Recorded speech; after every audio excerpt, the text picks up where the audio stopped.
Hello viewers, இன்றைக்கி நம்ம ginger அதாவது இஞ்சி சாப்பிட்றதுனால என்னென்னலாம் பெனிஃபிட்ஸ் கிடைக்கும் அப்படிங்கிறத இந்த வீடியோவில் நம்ம பார்க்க போகிறோம். வாங்க இன்றைக்கி வீடியோக்குள்ளே போகலாம்.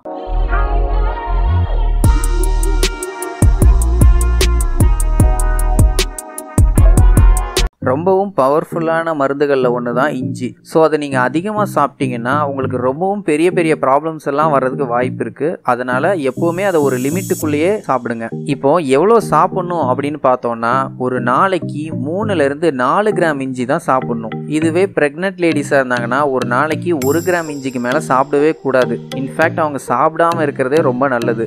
அது மட்டும் இல்லாமல் 2 வயசுக்கு கீழே இருக்கிற குழந்தைகளுக்கு இஞ்சி கொடுக்கவே கூடாது. இப்போ இருக்க ஜென்ரேஷன் எல்லாருமே இன்ஃபெக்ஷனாக இருந்தாலும் சரி, டிசீஸாக இருந்தாலும் சரி, சீக்கிரமாகவே அஃபெக்ட் ஆகிடுறாங்க. அது எதனாலன்னு பார்த்தீங்கன்னா இம்யூனிட்டி லெவல் ரொம்பவே கம்மியாக இருக்கிறதுனால, அதாவது நோய் எதிர்ப்பு சக்தி. ஸோ நீங்கள் இஞ்சி சாப்பிட்றதுனால நோய் எதிர்ப்பு சக்தியை அதிகம் பண்ண முடியும்னு சொல்லி ரிசர்ச் பண்ணி கண்டுபிடிச்சிருக்காங்க. அப்புறம் நீங்கள் வெயிட் லாஸ் பண்ணணும் அப்படின்னு நினச்சிங்கன்னா இஞ்சி சாப்பிட்டீங்கன்னா கண்டிப்பாக உங்களால் வெயிட் லாஸ் பண்ண முடியும்.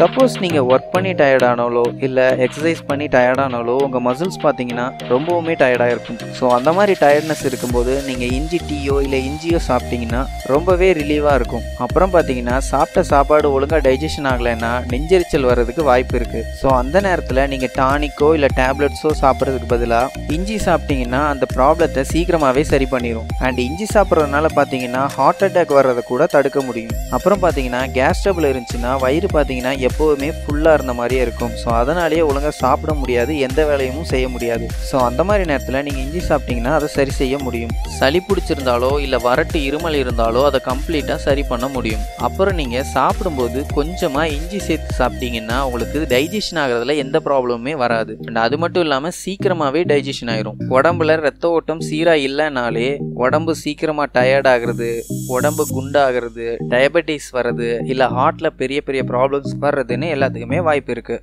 ஸோ அதனால் நீங்கள் இஞ்சி சாப்பிட்டீங்கன்னா ரத்த ஓட்டத்தை சீராக்கி இந்த ப்ராப்ளம்ஸ் எல்லாம் வராமல் பார்த்துக்க முடியும். உடம்புல தேவையில்லாத கொலஸ்ட்ரால்ஸ் இருந்தால் இஞ்சி அதை குறைச்சி கட்டுப்படுத்திடும். அப்புறம் இஞ்சி சாப்பிட்றதுனால உடம்புல இருக்க சுகர் லெவலை நல்லாவே கண்ட்ரோல் பண்ண முடியும். அப்புறம் இஞ்சி சாப்பிட்றதுனால நம்ம பிரெயினோட பவரை நல்லாவே இம்ப்ரூவ் பண்ண முடியும். அண்ட் ஆல்சோ அல்சைமர் நோய் வராமல் கூட தடுக்க முடியும். அப்புறம் உடம்புல இன்ஃபெக்ஷன் இருந்தால் கூட அதை சீக்கிரமாக சரி பண்ணுறதுக்கு இஞ்சி ரொம்பவே உதவியாக இருக்குது. வாந்தி வர்ற மாதிரி ஃபீல் ஆனால் கூட நீங்கள் இஞ்சி சாப்பிட்டீங்கன்னா அதை ஸ்டாப் பண்ண முடியும். லிவரை எந்த ஒரு கெமிக்கல் அஃபெக்ட் பண்ணுறதா இருந்தாலும் இல்லை டேமேஜ் பண்ணுற மாதிரி இருந்தாலும் அந்த மாதிரி ரிஸ்க்ல இருந்து லிவரை ப்ரொடெக்ட் பண்ணுறதுக்கு இஞ்சி ரொம்பவே ஹெல்ப்ஃபுல்லாக இருக்குது. உடம்புல கெட்ட பாக்டீரியா எது இருந்தாலுமே அதை இஞ்சி கம்ப்ளீட்டாக அழிச்சிருது. அப்புறம் பார்த்தீங்கன்னா ஃபேஸில் ஏதாவது தழும்புகளோ இல்லை பிம்பிள்ஸோ எது இருந்தாலும் அதை உடனடியாக சரி பண்ணுறதுக்கும் அண்ட் ஃபேஸ் நல்லா ஷைனாக இருக்கிறதுக்கும் உதவியாக இருக்குது. டேண்ட்ரஃப், ஹேர் ஃபால் இல்லை ஹேர் க்ரோத் கம்மியாக இருந்தால் கூட அதை சரி பண்ணுறதுக்கும் ரொம்ப உதவியாக இருக்குது. அப்புறம் உங்கள் மவுத்தில் என்ன ப்ராப்ளம் வந்தாலும் அதை சரி பண்ணுறதுக்கும் ரொம்ப உதவியாக இருக்குது.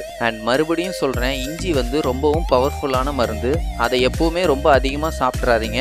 நான் சொன்ன லிமிட்டுக்குள்ளேயே சாப்பிடுங்க. ஸோ அப்படி நீங்கள் சாப்பிட்டு வந்தீங்கன்னா உங்கள் ஹெல்த்துக்கு அது ரொம்ப ரொம்ப நல்லது. இந்த வீடியோ பார்த்ததுக்கு ரொம்ப நன்றி.